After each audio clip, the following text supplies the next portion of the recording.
basically, right, from the public's perspective, we understand that now some of the NRIC has been reviewed, whether it's not intended, but so right now, is there any remediation measures to ring-fence details that has been leaked, or is there any other remediation measures from the government's perspective, from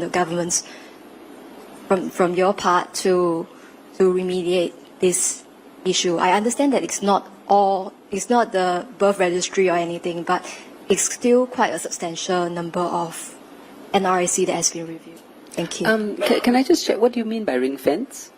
It means results. No, she ring fence earlier. I just want to make sure that I understand the question NRIC correctly. that has been leaked. Is there any way to, whether the government has any measures in mind to remediate the situation?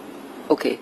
Let me just walk you through the ACRA Bizfile processes, and Hui Min and Min Jo, please feel free to jump in. The starting point that we must remember is this.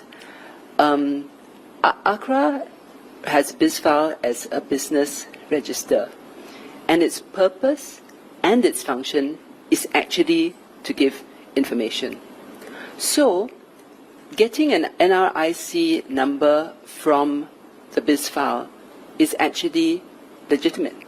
By law, under the Companies Act and other legislation, that is one of ACRA's functions, to provide information about companies, including the directors, shareholders, and that would include their NRIC. But it's how you go about it, right? Because the way Bizfile is set up is, one, you have the people search. That's what is a level 1 search. And level 1 search is when you roughly know who you're looking for. And how do you know who you're looking for? You may just have a name or part of a name, and then you search. Some people also have the NRIC, and then they search NRIC because they don't have the name, right? And that gives you certain information, level 1. But if you want more information, then you would purchase the people profile. That's a level 2 search. And in the level 2 search, the NRIC number will be there as it should be, because it is lawful to provide the NRIC number in the level 2 search, which is paid for.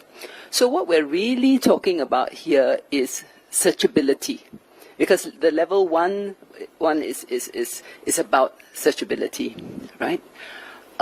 So, you know, we're checking to see what kind of access may have been had, but I would say that the simplest thing to do for anyone who may be concerned about this is, if you do have your NRIC as an authenticator, change it. Because even if it was searched and somebody was able to get your NRIC, that NRIC itself does not open a door unless it is being used as an authenticator. If it's just an identifier, it only gets you so far. If you're a person who has gotten the NRIC number, it only gets you so far as to knowing that there's this other person with the name and this NRIC. But if the NRIC is not an authenticator, then you can't get to whatever account or whatever it is. So I think the key message which I hope will reassure people is, if you have any concerns about this at all, then do make sure that you take steps to change any password or authentication that was your NRIC. Just change it to something else, which is not so easy to guess, even as we work out on what happened with the search.